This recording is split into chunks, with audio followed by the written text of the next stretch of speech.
ప్రభునందు ప్రియులారా, ప్రభు అయిన యేసుక్రీస్తు నామమున మీ అందరికీ శుభవందనాలు తెలియజేస్తున్నాను.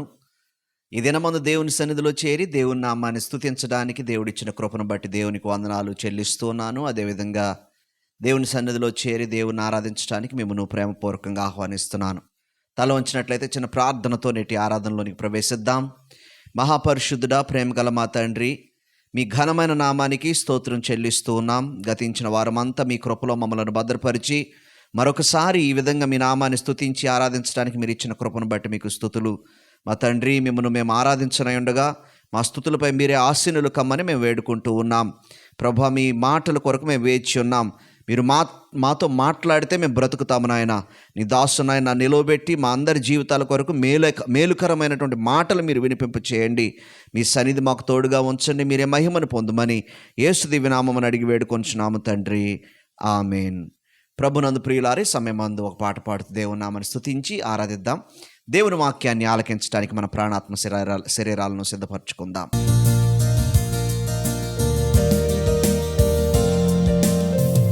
నీకే మహిమా, నీకే ఘనత, నీకే స్తుతియు స్తోత్రము. నీకే మహిమా, నీకే ఘనత, నీకే స్తుతియు స్తోత్రము. సర్వలోకంలో ఎవరూ లేరయ్యా, నీ వంటి వారు ఎవరూ లేరయ్యా. సర్వలోకంలో ఎవరూ లేరయ్యా, నీ వంటి వారు ఎవరూ లేరయ్యా. స్తుతికి నీవే అర్హుడవు యేసయ్యా. నీకే మహిమా, నీకే ఘనత, నీకే స్తుతియు స్తోత్రము.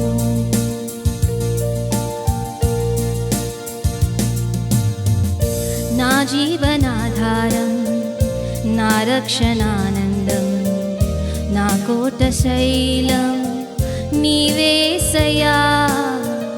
నా జీవనాధారం, నా రక్షణానందం, నా కోట శైలము నీవేసయ్యా.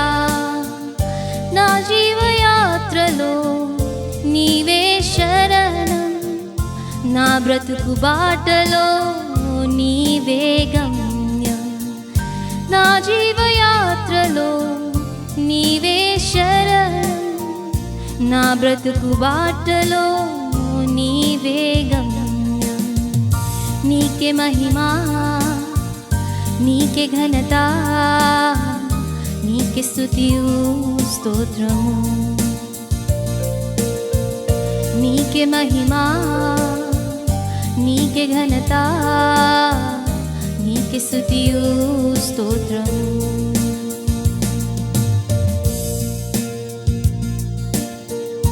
నాలోన సంతోషం, నాకున్న సమస్తం, నా స్తుతికి కారణం నీవే యేసయ్యా.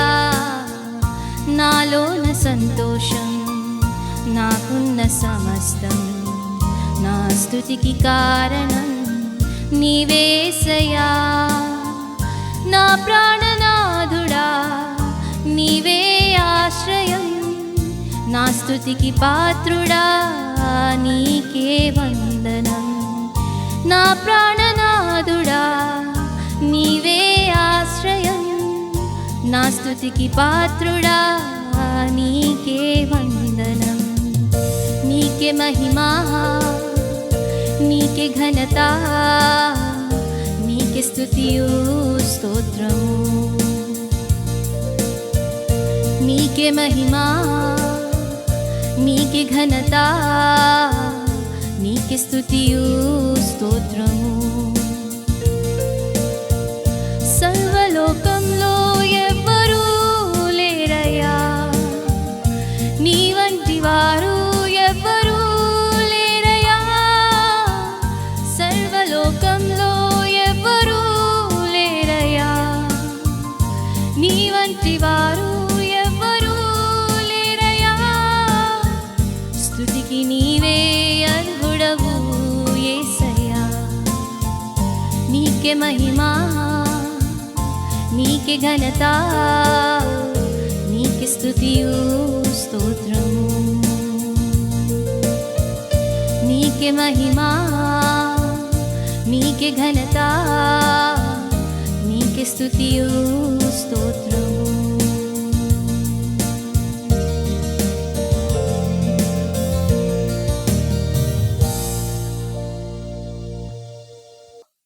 తల వంచినట్లయితే చిన్న ప్రార్థనతో నేటి వాక్య ధ్యానంలోనికి ప్రవేశిద్దాం. మహాపరిశుద్ధుడా, ప్రేమగల మా తండ్రి, మాట్లాడే దేవా, నీవు సజీవుడవు నాయన. నీవు మాట్లాడితే మేము బ్రతుకుతాం ప్రభువా. నీ దాసునైనా నేను నిలబడి ఉన్నాను ప్రభు. వ్యర్థమైన మానవ పలుకులు నా నోటు నుండి తొలగించి జీవము కలిగిన మీ మాటలు మాకు వినిపింపజేసి గొప్ప నిరీక్షణ, గొప్ప సంతోషమును ప్రభు మా జీవితాల్లో మాకు అనుగ్రహించమని మేము వేడుకుంటున్నాం.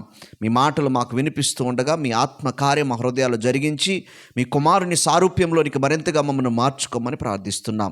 నీ కృపాని దీవెన సన్నిధానం మాకు అనుగ్రహించి దీవించమని యేసు దివ్యనామమున అడిగి వేడుకొంచున్నాము తండ్రి, ఆమెన్.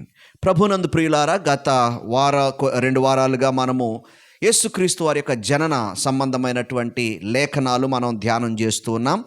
మత్తయి సువార్త 1వ అధ్యాయంలో ఉన్నటువంటి వచనాలన్నిటిని కూడా మనం ధ్యానం చేశాం. ఈరోజు మత్తయి సువార్త 2వ అధ్యాయంలో ఉన్నటువంటి మొదటి కొన్ని వచనాలు మనం ఈ లేఖన భాగాన్ని మనం ధ్యానం చేద్దాం. 2వ అధ్యాయంలో మనకు కనిపిస్తున్నటువంటి విషయం ఏమిటంటే, యేసుక్రీస్తు వారు జన్మించిన తరువాత జ్ఞానులు కొందరు యెరూషలేము పట్టణానికి వచ్చి యేసుక్రీస్తు వారి కోసం, అనగా యూదుల రాజు కోసం వెతుకుచున్నటువంటి సంగతి మనకు కనిపిస్తూ ఉంది. యేసుక్రీస్తు వారి కోసం వెతుకుతూ ఉన్నారు. యూదుల రాజు ఎక్కడా అనేటువంటి ప్రశ్న యెరూషలేము మొత్తాన్ని కూడా కలచివేసినటువంటి, తలక్రిందులు చేసినటువంటి ప్రశ్న. ఆ ప్రశ్న ఏ విధంగా జరిగింది, వారు ఏ విధంగా వచ్చారు అన్న సంగతులు, కొన్ని విషయాలు మనం జ్ఞాపకం చేసుకుందాం. 2వ అధ్యాయం, మత్తయి సువార్త 2వ అధ్యాయం మనం చూస్తే, రాజైన హేరోదు దినముల యందు యోదయ దేశపు బెత్లెహేములో యేసు పుట్టిన పిమ్మట ఇదిగో తూర్పు దేశపు జ్ఞానులు యెరూషలేమునకు వచ్చి, యూదుల రాజుగా పుట్టినవాడు ఎక్కడ ఉన్నాడు? తూర్పు దిక్కున మేము ఆయన నక్షత్రము చూచి ఆయనను పూజింపవచ్చితమని చెప్పిరి. ఈ మాటలో మనకు కనిపించేటువంటి మాట ఏమిటంటే, రాజైనటువంటి హేరోదు గురించి మనం చూస్తూ ఉన్నాం. ఆయన పరిపాలిస్తున్నటువంటి దినములలో, రాజైన హేరోదు పరిపాలిస్తున్నటువంటి దినములలో యోదయ బెత్లెహేములో యేసుక్రీస్తు వారు పుట్టిన పిమ్మట అనే మాట మనం జ్ఞాపకం చేసుకుంటున్నాం. ఇది ఎప్పుడు జరిగింది అనేది ఒక పెద్ద ప్రశ్న. సహజంగా మన సండే స్కూల్ పిల్లలు కానీ, చర్చిల్లో కానీ నేటివిటీ సీన్ వేసేటప్పుడు, యేసుక్రీస్తు వారి జనన సంబంధమైనటువంటి సీన్ వేసేటప్పుడు, మరి వీళ్ళు పడక కానీ మరొక కారణం చేత కానీ అది ఏ విధంగా చూపిస్తూ ఉంటారంటే, యేసుక్రీస్తు వారు పుట్టడం, ఆ తర్వాత గొల్లలు వచ్చి యేసుక్రీస్తు వారిని పూజించటం, ఆ తర్వాత వెంటనే జ్ఞానులు కూడా అదే పశువుల పాకలోనికి వచ్చి ఆ పసిబాలుడు ఆ యొక్క పశువుల తొట్టిలో పరుండబెట్టినటువంటి యేసుక్రీస్తు వారి దగ్గరికి వచ్చి ఆయనకు అర్పించటం, అర్పణలు అర్పించటం అనేది మనం చూస్తూ ఉంటాం. కానీ మనం గమనించినట్లయితే ఈ యొక్క 2వ అధ్యాయాన్ని అంతా కూడా మనం కూలంకుషంగా పరిశీలిస్తే, యేసుక్రీస్తు వారు జన్మించిన వెంటనే ఈ యొక్క జ్ఞానులు ఆయన దగ్గరికి రాలేదు అని మనకు అర్థమవుతుంది. యేసుక్రీస్తు వారు పెరిగి కొంచెం పెద్ద అంటే దాదాపుగా 1-2 సంవత్సరాల వయసు వచ్చిన సమయానికి వారు ఆ జ్ఞానులు వచ్చినట్లుగా మనం చూస్తున్నాం. యేసుక్రీస్తు వారు పుట్టినప్పుడు ఆకాశంలో ఒక నక్షత్రం ప్రత్యేకంగా యేసుక్రీస్తు వారికి సంబంధించింది పుట్టడం, ఆ నక్షత్రాన్ని చూచి వారు ప్రయాణం చేసుకొని రావడం, వారు వచ్చేసరికి యేసుక్రీస్తు వారు ఇంకా పశువుల పాకలోనే ఉన్నారు, ఆ పశువుల తొట్లే ఉన్నారు, అదే వయసులో ఉన్నారు అని కూడా మనం అనుకోని అవసరం లేదు. చూడండి, రాజైన హేరోదు దినముల యందు యోదయ దేశపు బెత్లెహేములో యేసు పుట్టిన పిమ్మట ఇదిగో తూర్పు దేశపు జ్ఞానులు యెరూషలేమునకు వచ్చిరి. ఈ యొక్క మాట తర్వాత కూడా, అంటే కొంతకాలం గడిచిపోయింది, వారు ఇంకా యేసుప్రభు పుట్టిన వెంటనే వారు రాలేదన్న మాట కూడా మనకు తర్వాత లేఖనాల్లో తెలియవస్తుంది. అది మనం తర్వాత ధ్యానం చేద్దాం.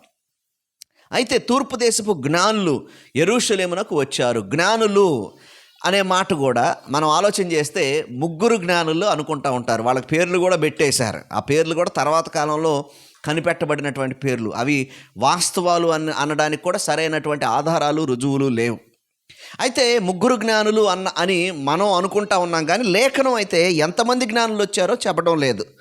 జ్ఞానులు అన్నమాట మనం చూస్తున్నాం. ఇదిగో తూర్పు దేశపు జ్ఞానులు. ఇంకా కొంతమంది అయితే కొంచెం ముందడిగేసేసి తూర్పు దేశపు జ్ఞానులు అనే అనే అని చెప్పేటప్పుడు కొంతమంది చైనా నుంచి ఒక అతను వచ్చాడు, కొంతమంది భారతదేశం నుంచి ఒక అతను వచ్చాడు, కొంతమంది ఇంకొక దేశం నుంచి మిడిల్ ఈస్ట్ నుంచి వచ్చాడని, కొంతమంది వారిలో ఒకడైతే ఆఫ్రికా ఖండం నుంచి కూడా వచ్చాడు అని రకరకాలైనటువంటి వాదనలు లేకపోతే రకరకాలైనటువంటి మాటలు చెప్తున్నారు. కానీ లేఖనాలు అయితే చెప్పడం లేదు. వారు చెప్పేటువంటి వాదనలకు కూడా ఆధారాలు అయితే లేవు.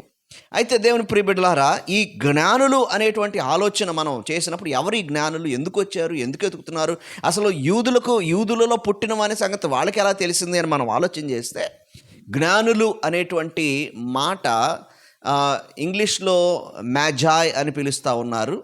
ఆ మ్యాజాయ్ అనేటువంటి పదానికి మూల పదం అది ఏం తెలియజేస్తుందంటే, వారు బబులోను సామ్రాజ్యానికి సంబంధించి లేదా మాదీయ పారసీక సామ్రాజ్యానికి సంబంధించినటువంటి జ్ఞానులు అన్నటువంటి మాట చరిత్ర లేకపోతే వారి యొక్క ఆ మాటకు అర్థం తెలియజేస్తూ ఉంది. మాదీయ పారసీక సామ్రాజ్యాల సమయంలో వీరికి చాలా ప్రాముఖ్యత ఉండేది. ఆ తర్వాత బబులోను వారి కాలంలో కూడా చాలా ప్రాముఖ్యత వీరికి ఉంది. మాదీయ పారసీక సామ్రాజ్యాల్లో ప్రాముఖ్యం ఏం జరిగిందంటే, రాజులు ఒక పక్కన పరిపాలిస్తూ ఉండగా మనకు భారతదేశంలో ఏ విధంగానైతే బ్రాహ్మణులు ఏ విధంగానైతే ఆ రాజులను నడిపిస్తూ ఉండేవారో అదేవిధంగా, అంతేకాకుండా ఇశ్రాయేల్ దేశంలో కూడా రాజులు పరిపాలిస్తారు, యాజకులు వారిని నడిపిస్తూ ఉంటారు. అటువంటి ప్రముఖమైనటువంటి పాత్రను పోషించిన వారు ఈ మ్యాజాయ్, ఈ జ్ఞానులు. కింగ్ మేకర్స్ అని అనుకోవచ్చు. ఒక రాజు నిలబెట్టాలన్నా పడగొట్టాలన్నా వాళ్ళ చేతుల్లోనే ఉంటుంది. కాబట్టి అటువంటి వీరికి చాలా విద్యలు వస్తూ ఉంటాయి, చాలా ప్రావీణ్యతలు వారు నేర్చుకొని ఉంటారు. వాళ్ళు ఖగోళ శాస్త్రానికి సంబంధించినటువంటి విద్యలు, వారు ఆస్ట్రానమీ, ఆస్ట్రాలజీ రెండు కూడా తెలిసిన వారిగా ఉంటారు. వారు అనేకమైనటువంటి విషయాలు ధ్యానం చేసిన వారిగా ఉంటారు. ఉదాహరణకు మనం చూస్తే మాదీయ పారసీక సామ్రాజ్యాలు దాటిపోయిన తర్వాత మనం చూసినప్పుడు బబులోను సామ్రాజ్యం పరిపాలిస్తున్నటువంటి సమయంలో, నెబుకద్నెజర్ సమయంలో కానివ్వండి, ఇంకా మిగిలినటువంటి వారి సమయంలో కానివ్వండి, ప్రత్యేకించి దానియేలు చరిత్ర మనం చూస్తే దానియేలు కూడా ఈ సకల విద్యలను అభ్యసించినటువంటి జ్ఞానిగా అక్కడ ఉన్నాడు. ఈ గ్రూప్కే చెందినవానిగా అతను ఉంటాడు. దానియేలు ఆ సకల విద్యలను అభ్యసించిన వానిగా ఉన్నాడు. వీరు కింగ్ మేకర్స్గా ఉంటారు. వీళ్ళు చాలా ప్రాముఖ్యమైనటువంటి స్థానంలో ఉంటారు. దానియేలుకి ఆ స్థానం ఎలా వచ్చింది? ఆయన వాళ్ళ దేశానికి సంబంధించిన వాడు కాదు కదా అంటే, దానియేలు గ్రంథంలో మనం చదివితే ఈ జ్ఞానులు అక్కడ కూడా ఈ పదాలే వాడబడ్డాయి. ఏ జ్ఞానులను అయితే రాజుగారు పిలిచి, బాబు నాకు ఒక కల వచ్చింది, అది నన్ను చాలా కలత పెట్టేస్తూ ఉంది, ఈ కలకు భావం చెప్పండి, భావమే కాదు ఏ కల వచ్చిందో కూడా మీరే చెప్పాలి అని చెప్పినప్పుడు, వారు చెప్పలేకపోతే వారి ప్రాణాల మీదకి వచ్చేటప్పుడు దానియేలు దేవుని సహాయం చేత ఏ కలగన్నాడో రాజు ఆ కల భావం ఏంటో కూడా చెప్పినప్పుడు దానియేలు వారిలో ఒక ప్రధానునిగా నియమింపబడినట్లుగా మనం చూస్తూ ఉన్నాం. అలాగా ఆయనకు ఆ ప్రాధాన్యత సంక్రమించింది. ఈ యొక్క మ్యాజాయ్, ఆ మ్యాజాయ్ అనే పదంలోనే మెజీషియన్ అనే పదం కూడా మనకు వస్తూ ఉంది. అదే పదంలో నుంచి మ్యాజిస్ట్రేట్ అనే పదం కూడా వస్తూ ఉంది. ఎందుకంటే ఈ రోజులో మ్యాజిస్ట్రేట్ అంటారు. ఎందుకు? మ్యాజిస్ట్రేట్ కూడా తన యొక్క ప్రభావాన్ని గవర్నమెంట్ మీద కలిగి ఉంటారు. కాబట్టి అదే మ్యాజాయ్ అనే పదంలోనే మెజీషియన్, మ్యాజిస్ట్రేట్ అనే పదాలు వస్తూ ఉన్నాయి. కనుక ప్రియులారా, వీరు కింగ్ మేకర్స్గా ఉన్నారు, జ్ఞానులుగా ఉన్నారు. ఇప్పుడు యూదులకు రాజుగా పుట్టేవాడు గురించి వీళ్ళకి ఎలా తెలిసిందయ్యా అన్యులైనటువంటి వారికి అంటే, కొంతమంది బైబిల్ పండితులు చెప్పేది ఏంటంటే, దానియేలు కాలంలోనే దానియేలు కొన్ని విషయాలు ఖచ్చితంగా వారికి కూడా ప్రస్తావించి ఉండొచ్చు. మోషే ధర్మశాస్త్రం కానివ్వండి, ప్రవచన గ్రంథాలు కానివ్వండి, వారికి పరిచయం చేసి ఉండవచ్చు అని కొంతమంది బైబిల్ పండితుల యొక్క ఆలోచన. ఏది ఏమైనప్పటికీ, ఎందుకంటే దానియేలు ప్రవచనాలకు కూడా డైరెక్ట్గా మనకు కనబడుతుంది. దానియేలు అంటే ప్రత్యేకించి రాజు చూసినటువంటి ఆ యొక్క దర్శనాల్లో లేకపోతే కళల్లో దాని భావం చెప్పేటప్పుడు ప్రత్యేకంగా ఒక దర్శన భావము, గొప్ప విగ్రహాన్ని చూడటము, ఆ విగ్రహము ఒక్కొక్క రాజ్యానికి దానిలో ఉన్న తల భాగం ఒక రాజ్యానికి రిప్రజెంట్ చేయటం, అలాగే ఒక్కొక్క భాగం ఒక రాజ్యానికి రిప్రజెంట్ చేయటం, ఒక కాలానికి రిప్రజెంట్ చేయటం. అలాగా గ్రీసు దేశస్తులు కానీ మాదీయ పారసిక దేశస్తులు కానీ, బబులోను వారు కానీ, పర్షియన్లు కానీ, వీళ్ళందరి తర్వాత వచ్చే రోమన్లు కానీ, ఆ తర్వాత దేవుని రాజ్యం రాబోతా ఉంది. ఒక చిన్న రాయి చెక్కబడి వచ్చి ఈ మొత్తాన్ని చితగొట్టేస్తుంది, భూమి మొత్తాన్ని ఆక్రమించేసుకోబోతుందని దేవుని రాజ్య సంబంధమైనటువంటి కొన్ని ప్రవచనాలు లేకపోతే కలభావాలు చెప్పాడు. కనుక ఇలాంటి వాటిని కూడా విని ఉంటారు. ఆ కొత్త జ్ఞానాన్ని కూడా వారు సంపాదించుకొని ఉంటారు. కాబట్టి ఖచ్చితంగా యూదులకు రాజు గురించినటువంటి ఆలోచన కూడా కలిగి ఉండవచ్చు. కొంతమంది బైబిల్ పండితులు చెప్పేది ఏంటంటే, ఈ జ్ఞానుల గురించినటువంటి ఆలోచన ఏంటంటే, వారు ఎందుకు ఎతుకుతున్నారు రాజు కోసం? వాళ్ళకి ఆల్రెడీ ఒక రాజు ఉన్నాడు కదా అంటే, ఆ కాలంలో ఉన్నటువంటి రాజు మీద ప్రజలకు కానీ, ఈ కింగ్ మేకర్స్ అయినటువంటి మ్యాజాయ్ కానీ, జ్ఞానులకు కానీ ఏమాత్రం కూడా నమ్మకం లేదు. ఎందుకు నమ్మకం లేదు అంటే, అప్పటికే అంటే 2000 సంవత్సరాల క్రితము అప్పటికే రోమా ప్రభుత్వం భయంకరంగా ప్రపంచాన్ని, అక్కడ ఆ ప్రాంతంలో ఉన్నటువంటి ప్రపంచాన్ని పరిపాలిస్తూ ఉంది. ఇటు యూదుల మీద రాజున్న పరిపాలిస్తూ ఉంది. అదేవిధంగా అటు ఆ ప్రాంతాల్లో కూడా అంటే ప్రాముఖ్యంగా తూర్పు దేశపు జ్ఞానులు అన్నారు. వారు ఎక్కడి నుండి వచ్చారు అంటే, ఈ మాదీయ పారసిక ప్రాంతాలు, బబులోను, ఈ ప్రాంతాలన్నీ దేనికి చెందినవి? ఈరోజు ఉన్నటువంటి ఇరాక్, ఇరాన్, ఆ ప్రాంతాలకు చెందినటువంటి మిడిల్ ఈస్ట్, మధ్య ప్రాచ్యానికి చెందినటువంటి ప్రాంతాలు, అక్కడి నుండి వీరు వచ్చారు. అప్పుడు అక్కడ పరిపాలిస్తున్నటువంటి వారు అంటే యేసుక్రీస్తు వారి కాలంలో అక్కడ పరిపాలిస్తున్నటువంటి రాజుల మీద కూడా నమ్మకం లేదు. మరొకసారి ఒక రాజు వస్తాడు, ఆ రాజు వచ్చి రోమీలను పారద్రోలుతాడు అని ఎలాగైతే యూదులు నమ్మారో, అలాగే వీరు కూడా ఒక రాజు రాబోతున్నాడు, మమ్మల్ని మరలా ప్రాముఖ్యతలోనికి తీసుకొని వస్తాడు అని వారు రాజు కోసం వెతుకుతున్నట్లుగా మనం చూస్తూ ఉన్నాం. కనుక కొంతమంది బైబిల్ పండితుల యొక్క ఆలోచన, ఆ చరిత్రను చదివిన వారి ఆలోచన. కనుక వీరు వెతుక్కుంటూ వచ్చారు. దేవుడు ఒక అద్భుత రీతిగా నక్షత్రాన్ని చూపించాడు. ఆ నక్షత్రం ఎలా నడుస్తుంది, దాన్ని ఎలా ఫాలో అయి వెళ్ళారు అంటే, వాస్తవానికి ఆ దినాల్లోనేమి ఈ దినాల్లో అంత సైన్స్ అడ్వాన్స్ కానటువంటి పరిస్థితుల్లో నక్షత్రాలు చూసి ప్రయాణాలు చేసేవారు. ప్రత్యేకించి ఓడల మీద ప్రయాణం చేసేవాళ్ళు. విశాలమైన సముద్రంలో వారికి చుట్టూ చూడటానికి ఆ కొండ, ఈ గట్టు, ఈ చెట్టు అనడానికి ఏం లేదు కాబట్టి, ఆ ఊరు ఈ ఊరు అనేది ఏం లేదు కాబట్టి నక్షత్రాల ఆధారంగానే వెళ్ళేవారు. ఈ కాలంలో జీపీఎస్ అవన్నీ కూడా వచ్చేసినాయి. అయితే ఆ నక్షత్రాల ఆధారంగా వారు ప్రయాణం చేసేవారు. ఇది ప్రత్యేకమైన నక్షత్రం, ఇది ప్రత్యేకంగా ఏర్పరచబడిన నక్షత్రం. బహుశా మిగతా నక్షత్రాల కంటే అది వేగంగా కదిలిందో ఏమో మనకు తెలియదు, కానీ మొత్తానికి ఈ నక్షత్రాన్ని అద్భుత రీతిగా దేవుడు వీరికి చూపించి, ఆ నక్షత్రంలో ఉన్నటువంటి అర్థాన్ని కూడా వారు అర్థం చేసుకునేలాగా వారికి సహాయం చేసి, వారు ఈ జ్ఞానులు ముగ్గురు కాదు, ఎంతమంది వచ్చారో మనకు బైబిల్లో చెప్పబడలేదు. వారి ప్రొసెషన్ అని కొంతమంది అంటూ ఉంటారు, ఒక గుంపుగానే వచ్చి ఉంటారు వాళ్ళు అని అంటూ ఉంటారు. ఎందుకంటే ఒక రాజును ఎన్నుకునేటప్పుడు, రాజును చూసేటప్పుడు 2-3 వచ్చే పరిస్థితి కాదు. వారు తెచ్చినటువంటి గిఫ్ట్స్ 3 గిఫ్ట్స్ తీసుకొచ్చారు. 3 గిఫ్ట్స్ తెచ్చారు కాబట్టి 3 జ్ఞానులు అనుకుంటారు, కానీ వారు ఎంతమంది వచ్చారో మనకు తెలియదు. మొత్తానికి జ్ఞానులు రాజును వెతుక్కుంటూ వచ్చారు, యెరూషలేముకు వచ్చారు. యెరూషలేంకి వచ్చిన తర్వాత యెరూషలేంకి ఎందుకు వచ్చారు? వచ్చి రాజుగారి యొక్క గృహానికి ఎందుకు వెళ్తున్నారు? రాజుగారి ప్యాలెస్కి ఎందుకు వెళ్తున్నారు అంటే, బహుశా ఇక్కడ దాకా వచ్చిన తర్వాత కొన్నిసార్లు మనం దేవుని నడిపింపు ప్రకారం కొంతకాలం మనం నడుచుకొని వెళ్తాం. అక్కడికి వెళ్ళిన తర్వాత, దగ్గరికి వెళ్ళిన తర్వాత ఇక చేరుకున్నాంలే అని చెప్పేసి మనం అనుకొని ఏం చేస్తామంటే, ఆ నడిపింపుని ఎక్కడో గాలికి వదిలేసి ఇక మన సొంత ఆలోచనలు మొదలు పెడతాం. బహుశా వీళ్ళు అలా చేశారేమో, మనకు తెలియదు. కాబట్టి యెరూషలేంకి వచ్చినప్పుడు, యెరూషలేంలో అంటే వారు యాక్చువల్గా బెత్లెహేము వెళ్ళాల్సిన వాళ్ళు యెరూషలేంకి వచ్చారు. యెరూషలేంకి వచ్చి ఎవరి దగ్గరికి వచ్చారు? రాజుగారి దగ్గరికి వచ్చారు తిన్నగా. ఎందుకంటే వాళ్ళ ఆలోచన ఎలా ఉంటుంది? ఓకే, యూదులకు రాజు పుట్టాడు అని వాళ్ళకి దేవుడు జ్ఞానాన్ని ఇచ్చినప్పుడు, యూదులకు రాజు ఎక్కడ పుడతాడు? యూదులకు ఆల్రెడీ రాజుగా ఉన్నవాడి ఇంట్లోనే పుడతాడు అనేటువంటి మానవ ఆలోచన వారు చేశారు. కాబట్టి రాజు హేరోదు దగ్గరకు వచ్చారు. హేరోదు దగ్గరకు వచ్చి వాళ్ళు అడుగుతున్నారు. వాళ్ళు అడిగేటువంటి మాట ఏమిటంటే, యూదుల రాజుగా పుట్టినవాడు ఎక్కడ ఉన్నాడు? ఈయన ఒక్కసారి షాక్ తిన్నాడు, కంగు తిన్నాడు. యూదుల రాజుగా పుట్టినవాడు ఎక్కడ ఉండటం ఏంటి? నా ఇంట్లో నా పిల్లలో ఈ మధ్యకాలంలో పుట్టిన వాళ్ళు ఎవరున్నారా లేరా అనేది కూడా ఆలోచన. పుట్టినా కానీ వానికి తెలియకపోవచ్చు, పుట్టకపోయినా కానీ, పుట్టినా కానీ వాడిని రాజుగా అవనివాడు. ఎందుకంటే హేరోదు చరిత్ర మనం ఒకసారి ఆలోచించాలి. ఈ హేరోదు ఎవరని ఆలోచిస్తే, ఒక భయంకరమైనటువంటి వ్యక్తి హేరోదు భయంకరమైనటువంటి వ్యక్తి. ఎంత భయంకరమైనటువంటి వ్యక్తి అంటే, తనకు పదవి ఆకాంక్ష ఎంత ఎక్కువగా ఉంటుందంటే, తను బ్రతికున్న కాలంలో తన పదవిని ఎవరన్నా తీసేసుకుంటారని తన అన్నదమ్ములను చంపించేసేవాడు. తన సొంత కుమారులను చంపించేశాడు తెలుసా? వాళ్ళు ఒకవేళ నన్ను చంపేసి నా స్థానం తీసుకుంటారేమోనని సొంత కుమారులను చంపించేసి సొంత కొడుకులను చంపించేశాడండి. సహజంగా తల్లిదండ్రులు ఏం చేస్తారు, ఓకే మా తర్వాత మా పిల్లలు వచ్చి ఆ స్థానాన్ని ఆక్రమించుకుంటారనుకుంటారు. కానీ ఈ హేరోదు చాలా క్రూరుడిగా బ్రతికాడనమాట. ఎంత భయంకరమైనటువంటి క్రూరుడు అంటే సొంత బిడ్డలను కూడా చంపటానికి వెనుదీయలేదు. ఇంకా ఏం చేశాడో తెలుసా, ఆ సమయానికి దాదాపుగా బైబిల్ పండితులు చెప్తారు 70 సంవత్సరాల వయసు ఉండి ఉండవచ్చు అని చెప్తా ఉంటారు. వృద్ధాప్యంలోనికి వచ్చాడు, రకరకాల రోగాలు ఆయనకి ఉండి ఉంటాయి. అటువంటి సమయంలో ఈయన ఏం చేస్తున్నాడంటే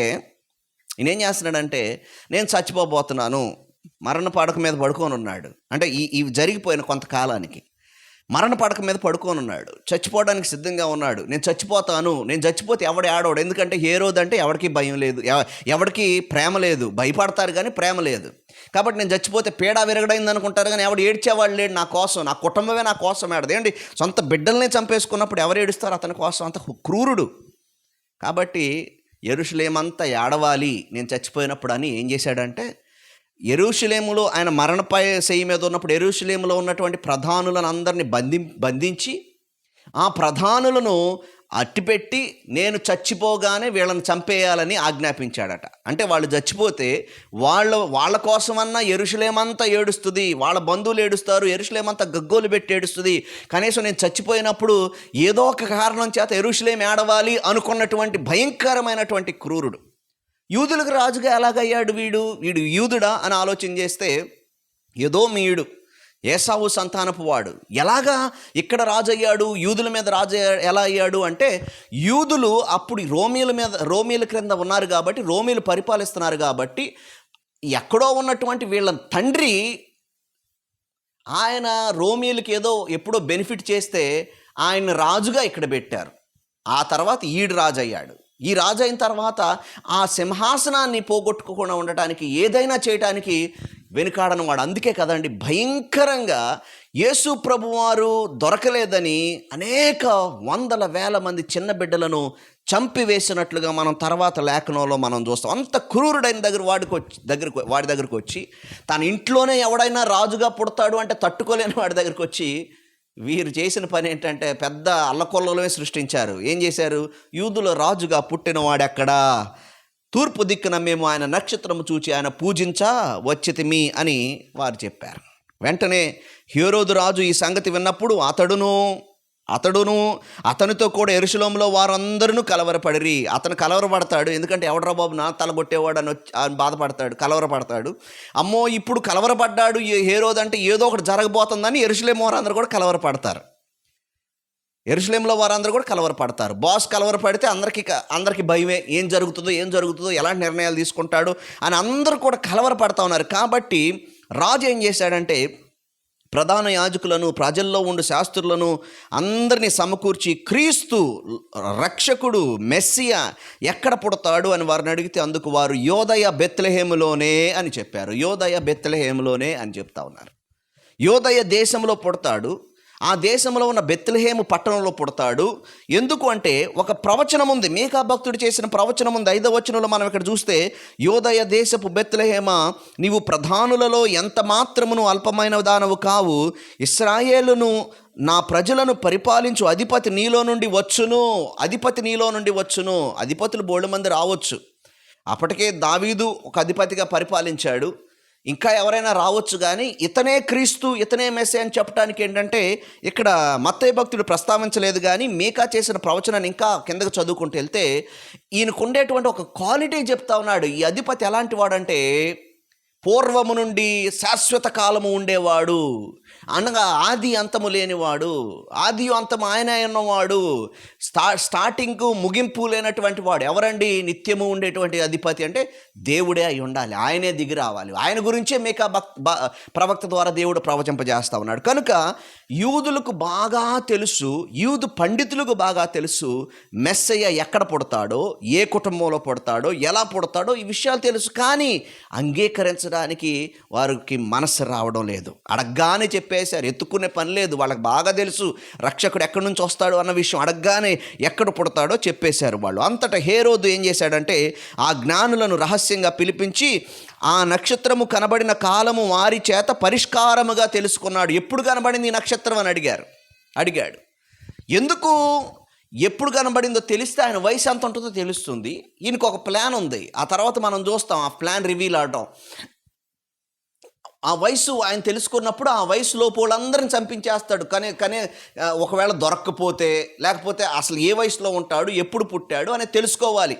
ఒకవేళ ఆలోచన తర్వాత వచ్చి ఉండొచ్చు చంపాలని, వీళ్ళు తనను మోసం చేశారని తెలుసుకున్నప్పుడు. అయితే ఆయన అడుగుతూ ఉన్నాడు ఎప్పుడు పుట్టాడని తెలిసి ఆ వయసును నిర్ణయించుకున్నాడు. అప్పుడు చెప్తా ఉన్నాడు 8వ వచనం, అంటే బేబీ ప్లాన్ బి అయి ఉంటుంది. వీళ్ళు మళ్ళీ తిరిగి రాకపోతే మనం ఏం చేద్దాం అనే ప్లాన్ ఆల్రెడీ ముందేసుకొని ఉంటాడు.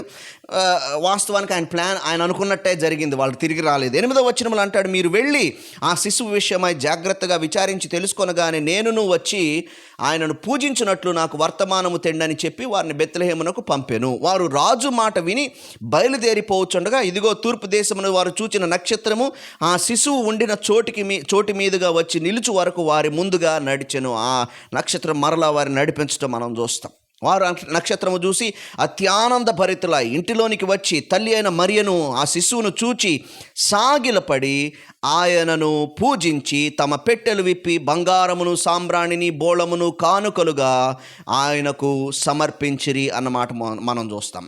ఆ జ్ఞానులు యూదుల రాజు కోసం వెతుకుతూ ఉన్నారు. వారు వచ్చేటప్పుడు వారు తీసుకొచ్చినటువంటి 3 అద్భుతమైనటువంటి బహుమతులు మనం చూస్తాం ఇక్కడ. వారు సాగిలపడి ఆయనను పూజించి అనే మాట.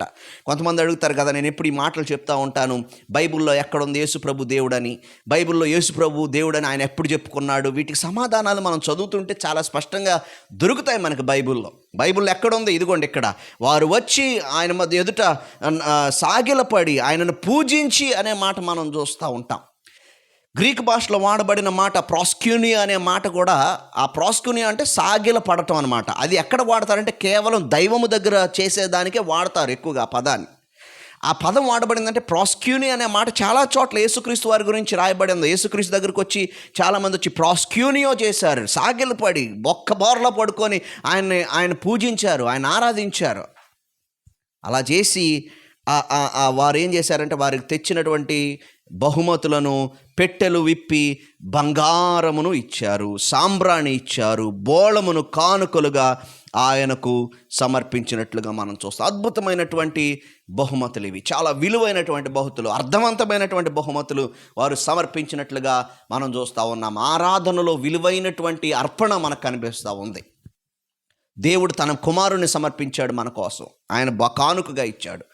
దేవుణ్ణి మనం ఆరాధించేటప్పుడు ఆయనకు మన జీవితాలను సమర్పించుకుంటాం, మనకున్నది దేవునికి సమర్పించుకుంటా ఉంటాం. వీరు సమర్పించారు బంగారము, సాంబ్రాణి, బోళమును. చాలామంది దైవభక్తులు ఈ 3ంటికి కూడా చాలా ప్రాముఖ్యమైనటువంటి అర్థం ఉందని చెప్తూ ఉంటారు. బంగారము రాజుకి అర్పించేటువంటిది, ఎందుకంటే బంగారపు కిరీటము, బంగారపు సింహాసనము రాజరికాన్ని తెలియజేస్తూ ఉంది బంగారము. అదేవిధంగా సాంబ్రాణి ఆరాధనకు సంబంధించేది, యాజకులు వాడేది సాంబ్రాణి ఆరాధనకు సంబంధించేది, పూజకు సంబంధించేది, దేవునిని పూజించడానికి, దేవుని ఆరాధించడానికి ఆయన దైవమని వారు గ్రహించారు కనుకనే వారు సాంబ్రాణిని తెచ్చి సమర్పించారు అన్నట్లుగా మనం అర్థం చేసుకోవచ్చు. అలాగే బోళము అనేది కూడా చాలా ప్రాముఖ్యమైనటువంటి ఒక వస్తువు, చక్కటి సువాసనిచ్చేది. అది యేసుక్రీస్తు వారు పాతి పెట్టబడినప్పుడు ఆయన చాలా బోళాన్ని పోసి ఆయన యొక్క శరీరాన్ని సిద్ధపరిచినట్లుగా అరిమతయి, యోసేపు మిగిలినటువంటి వారు మనం బైబిల్ గ్రంథంలో మనం చూస్తాం. ఆ బోళము అక్కడ చేయటమే కాదు, ఆయన పుట్టినప్పుడే పుట్టిన కొంతకాలానికి వారు వచ్చినప్పుడు అప్పుడే ఆ బోళం సమర్పించబడింది. బోళము అనేది మరణానికి గుర్తు అని చాలామంది బైబిల్ పండితులు నమ్ముతూ ఉంటారు. బోళము అనేది కేవలం మరణానికే గుర్తు కాదు, ఇంకా యూదుల యొక్క రబ్బియనిక్ టీచింగ్స్లో, అంటే యూదు రబ్బీలు నమ్మేది ఏంటంటే బోళము అనేది ఇంగ్లీష్లో మర్ అంటారు.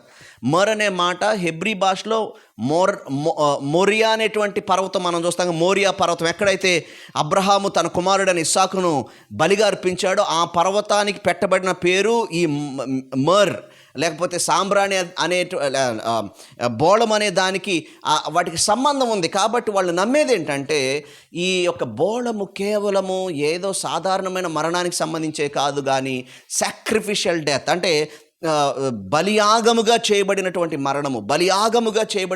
మరణము దానికి సంబంధించి దానిని గుర్తు చేస్తుంది అని బైబిల్ పండితులు ఆ రబ్బీనిక్ టీచింగ్లోంచి తీసుకొని నమ్ముతూ ఉంటారు. దేవుని ప్రియ బిడ్డలారా, యేసుక్రీస్తు వారి యొక్క రాజరికము, యేసుక్రీస్తు వారి యొక్క దైవత్వము, యేసుక్రీస్తు వారి యొక్క రక్షణ కార్యము, రక్షణ కార్యం మన కోసం ఆయన వచ్చిందే చనిపోవడానికి అని చెప్పడానికే ఈ బహుమతులు వారు సమర్పించినట్లు, వారు తెలుసో తెలియకో మనకు తెలియదు కానీ వారు వాటిని సమర్పించినట్లుగా మనం చూస్తూ ఉన్నాం. బంగారం అయితే యేసుక్రీస్తు వారిని తీసుకొని యోసేపు మరియలు ఐగుప్తుకు పారిపోవాల్సిన అవసరం ఏర్పడినప్పుడు ఆ బంగారం ఎంతగానో పడి ఉండొచ్చు అని చాలామంది బైబిల్ పండితుల యొక్క ఆలోచన. కాబట్టి దేవుని ప్రియబిడ్డలారా, దేవుడు దానికి కావాల్సిన అవసరతను నెరవేర్చినట్లుగా కూడా మనం ఆలోచన చేయవచ్చు. కాబట్టి వారు ఇవి సమర్పించిన తర్వాత వారు హేరోదు దగ్గరికి వెళ్ళకూడదని వాళ్ళు వెళ్ళి చెబుదాం అనుకొని ఉంటారు, కానీ వెళ్ళొద్దని చెప్పేసి వారికి స్వప్నమందు దేవుని చేత బోధింపబడిన వారు మరి యొక్క మార్గమున తమ దేశమునకు తిరిగి వెళ్ళిపోయినట్లుగా మనం చూస్తూ ఉన్నాం. కనుక దేవుని ప్రియ బిడ్డలారా, ఈ జ్ఞానుల గురించి మనం ఆలోచన చేసినప్పుడు యేసుక్రీస్తు వారిని వెతుక్కుంటూ వచ్చారు. ఈ 3 విషయాలు మనం ఈ యొక్క వాక్యాన్ని విన్న తర్వాత మనం జ్ఞాపకం చేసుకొని మనం ముగించుకుందాం. మొట్టమొదటిది, వారిని యేసుక్రీస్తు వారిని వెతుక్కుంటూ వచ్చారు. ప్రియులారా, ఈ క్రిస్మస్ దినాల్లో నీవు క్రీస్తును వెతుకుతూ ఉన్నావా? క్రీస్తును కనుగొన్నావా? క్రీస్తును ఇంకా లోతుగా వెతుకుతూ ఉన్నావా? Are you seeking Jesus in your life or are you seeking the world? ఈ లోకాన్ని వెతుకుతున్నావా? క్రీస్తును వెతుకుతా ఉన్నావా? రెండవది వారు చేసిన పని ఏంటంటే, వారు క్రీస్తును వెతికేటువంటి పనిలో వారు చేసింది ఏంటంటే త్యాగపూరితంగా వెతికారు. ప్రయాణం ఇంత ఆషామాషి ప్రయాణం కాదండి. చాలా దూరం నుంచి ప్రయాణం చేసుకొని వచ్చారు. వాడి సుఖ సౌఖ్యాలు విడిచిపోపెట్టి వచ్చారు. వాళ్ళు సామాన్యులు కాదు, దేవర్ కింగ్ మేకర్స్. వాళ్ళు రాజుల్ని నియమించేవారు. వాళ్ళంత ప్రయాణం చేసుకొని రావాలంటే నిజంగా it meant a great deal to them. అది చాలా ప్రాముఖ్యమైన విషయం అని వారు గ్రహించారు. క్రీస్తును వెతికే విషయంలో మనం త్యాగపూరితంగా, మనకు చిన్న ఆటంకం వస్తేనే పర్లేదులే, చాలులే, క్రీస్తుని ఇంకా వెతకక్కర్లేదులే, ఇంకా మనం ఇంక లోతులోనికి వెళ్ళక్కర్లేదులే, ఆత్మీయంగా ఎదగక్కర్లేదని మనం ఆలోచన చేస్తూ ఉంటాం. కానీ వీరు చేసిన పని ఏంటంటే, ఎంత కష్టమైన ప్రతి కష్టానికి ఓర్చి వారు ప్రయాణం చేసుకొని అక్కడికి వచ్చినట్లుగా మనం చూస్తూ ఉన్నాం. మూడవది, వారు చేసిన పని ఏమిటంటే క్రీస్తును ఆరాధించారు. మన జీవితమే దేవుణ్ణి ఆరాధించడానికి.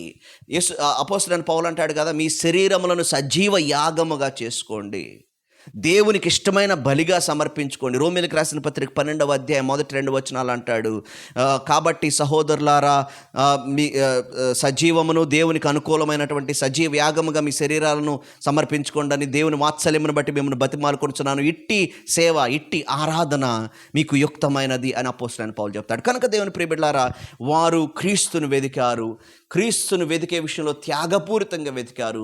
వారు క్రీస్తుని ఆరాధించారు. ఈ రోజున క్రిస్మస్ వస్తుందంటే క్రీస్తు తప్ప అన్నీ ఉంటాయి మన జీవితాల్లో. క్రీస్తు ఉండడం, అన్నీ ఉంటాయి. యేసుక్రీస్తు వారి జనన సందర్భంగా మనం అన్నీ కొనుక్కోవడానికి, అన్నీ సిద్ధపరచుకోవడానికి అన్నీ చేస్తూ ఉంటాం, కానీ మనం క్రీస్తును వెతికేటువంటి పరిస్థితుల్లో మనము లేము. We are too busy celebrating Christmas. Christmas celebrate చేసుకునే పనిలో ఎంత బిజీ అంటే, ఇల్లు డెకరేట్ చేసుకోవాలి, ఇంటికి రంగులు వేసుకోవాలి, కొత్త వస్తువులు, కొత్త బట్టలు కొనాలి, ఎంతో బిజీ. సంవత్సరంలో ఎప్పుడూ లేని బిజీనెస్ మనకి ఇప్పుడు వస్తూ ఉంటుంది. అవి బిజీ సీకింగ్ జీసస్. మనం క్రీస్తును, ఆయన సన్నిధిని వెతికే పనిలో మనం నిమగ్నమై ఉన్నామా? క్రీస్తును ఆరాధించే పనిలో నిమగ్నమై ఉన్నామా? దేవుడు అసలు కోరుకునేది ఏంటి మన దగ్గర నుంచి? ఈ పండుగ హడావుడి ఇది కోరుకుంటున్నాడా?